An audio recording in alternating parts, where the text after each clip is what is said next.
Fala galera, sejam bem-vindos a mais um vídeo do canal Estamos em Obras e hoje eu vou falar sobre O Torreão, da Jennifer Egan, mas só depois da vinheta. Vamos lá!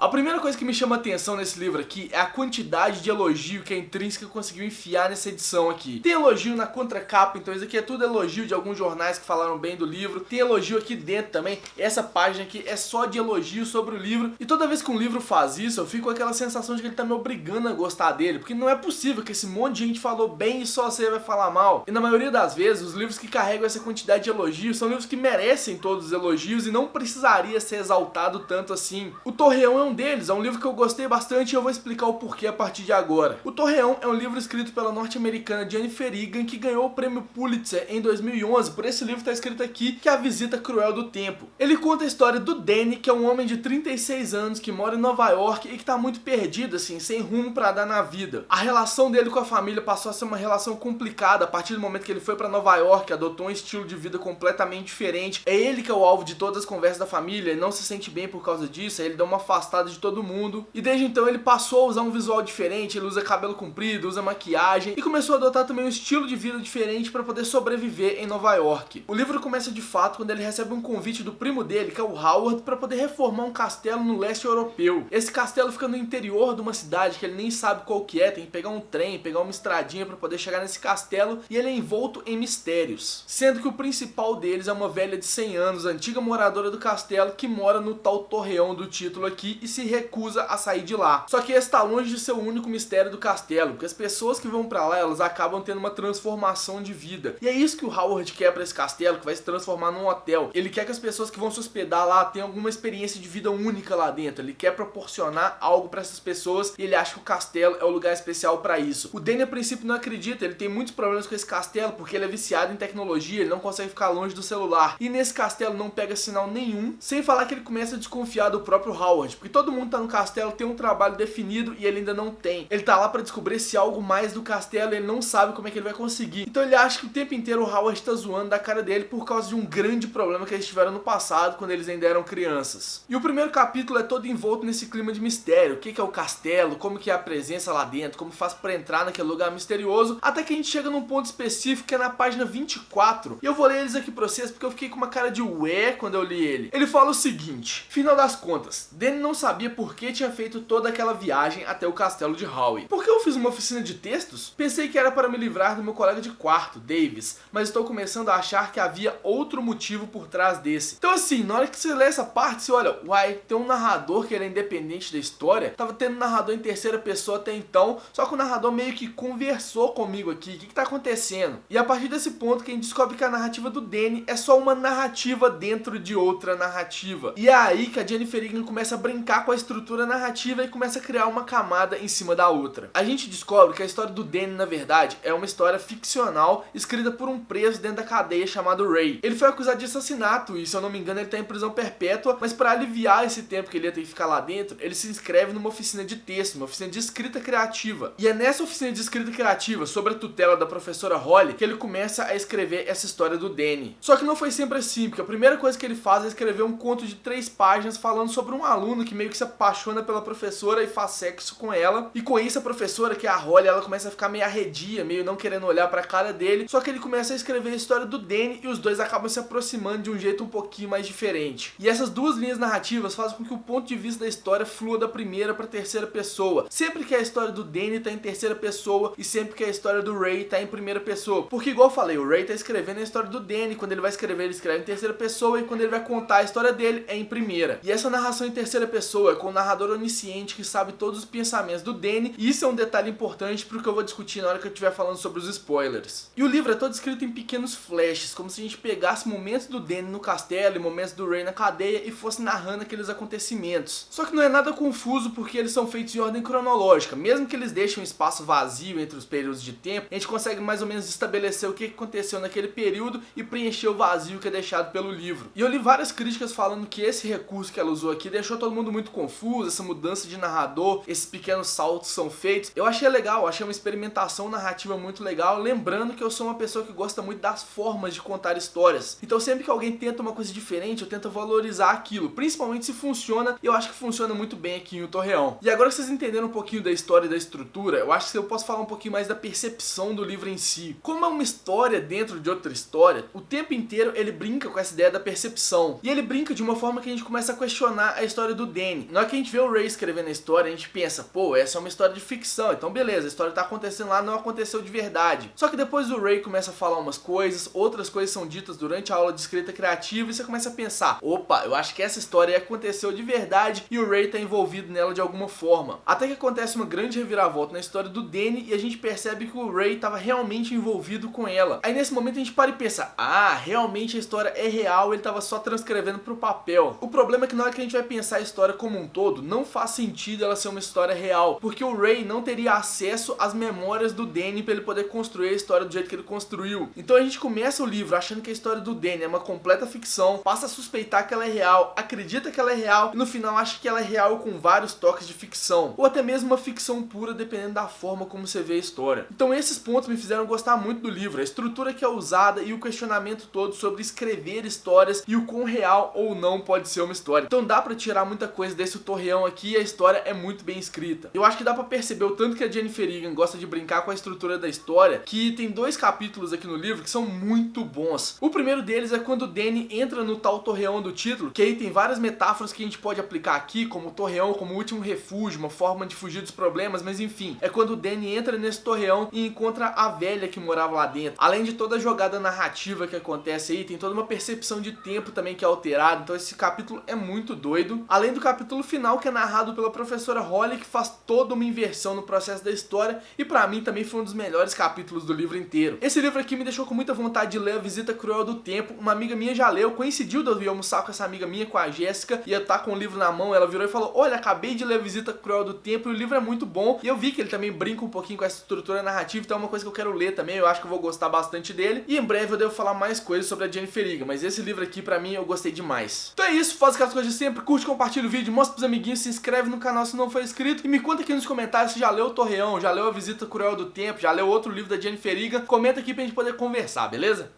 Um beijo e até o próximo vídeo.